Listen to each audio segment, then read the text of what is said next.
Hey, how's it going, everyone? What you're looking at here is the Benchmade Pika II knife. Thank you to Young's Backpacking for hosting this review. They were cool enough to let me just have a run of their knife case, so totally owe them for that. If you guys want to check this out, totally, if you're in the Berkeley area, stop by Young's. When I saw this in the case, I thought it was a Spyderco just because of the thumb hole, but apparently Benchmade can do it too. And then some people are telling me that there were some legal hassles about like copyrighting the thumb hole. I'm not sure, but I just think it's cool that it's not the sole providence of Spyderco, the nice little thumb opening idea. So the knife itself is one of Benchmade's red class knives, which means that this is foreign made. Now in return for that, you're going to get a knife with still Benchmade quality, but at a more affordable price. In fact, let me just give you a look at the box here. This retails for about $45 at Young's. So really good deal. That's like super cheap for a Benchmade.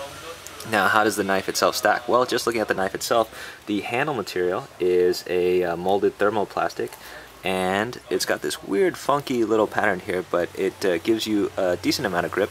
Now, the one thing I don't like is the fact that this knife is pinned in. I wish this had torque screws just so that you could adjust things, seeing as Benchmade is really big on selling their like little torque screw kit so you could adjust their knives. Wish the knife hinge itself was fixed and not just pinned in. The cool thing, however, is the pocket clip. If you pocket this in a tip down fashion, you can mount this as either left or right, tip up or tip down. So it's got drilled and tapped holes on all four corners of the knife. And if you're wearing it tip down, look how deep the pocket clip rides. It folds all the way over, which means this knife is basically going to ride completely in your pocket. That's beautiful. Now, if you like tip-up carry, though, that's a problem, just because you see here it starts from here, and you're going to have this little section right here peeking up. I much would have rather had if they moved the lanyard hole over to the side and raised the clip up so that it could ride just as deep as if you were carrying it tip down. So, kind of mixed feelings. If you're tip down carry, great. This knife's going to ride completely in your pocket. Tip up, a little bit's going to stick out. Not a whole lot, but could be better. But I love the pocket clip. It's well designed, and it's just this is how a pocket clip should be designed, just for the fact that it lets the knife ride all the way in. So good job on the pocket clip for Benchmade. The knife itself, nice generous thumb hole, which means that you can open it left or right handed. It's good for ambidextrous. Is a clip point blade with a combination edge. So and the blade steel itself is a 9 CR13 stainless steel, hardened to Rockwell hardness of 58 to 60. Now 8 CR13 is Chinese steel. I'm guessing it's roughly equivalent to Oz 8.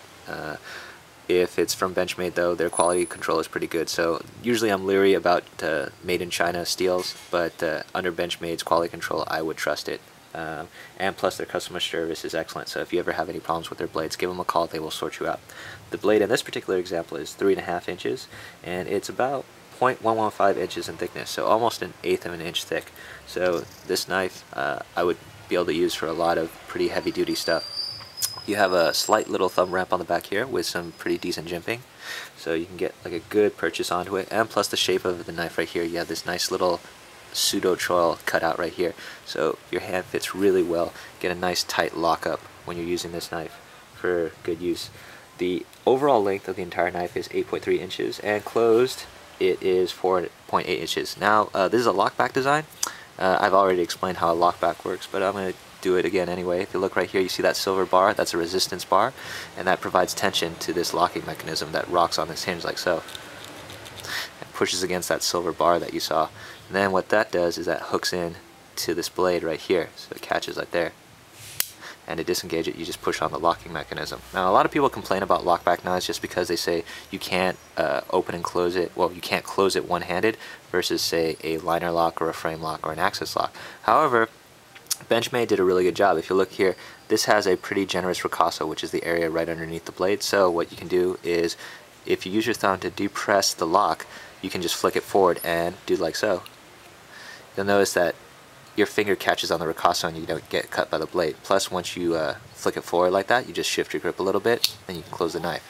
Just to show you again, flick it forward, shift your grip, and then close. So it's pretty straightforward to close this knife one-handed. It doesn't work with all lockback knives. Some of them the blade goes all the way down, you'll end up cutting your finger, but for this particular example, very easy to close this knife one-handed.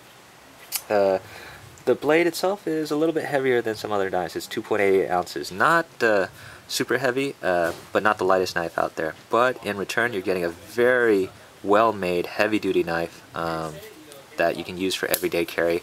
I just like my knives to be super lightweight at around 2 ounces, so a little bit heavier than I'm used to, but very well made. It's Benchmade, so I mean, I don't question it in terms of quality, and I'm liking it. In fact, I've been playing with it for like the last 15 minutes, just opening and closing it, using it to cut paper and stuff, and it's very well made. If you guys are interested in it, retails, as I said before, for about $45 at Young's. So thanks for watching this review, guys, and have a great day.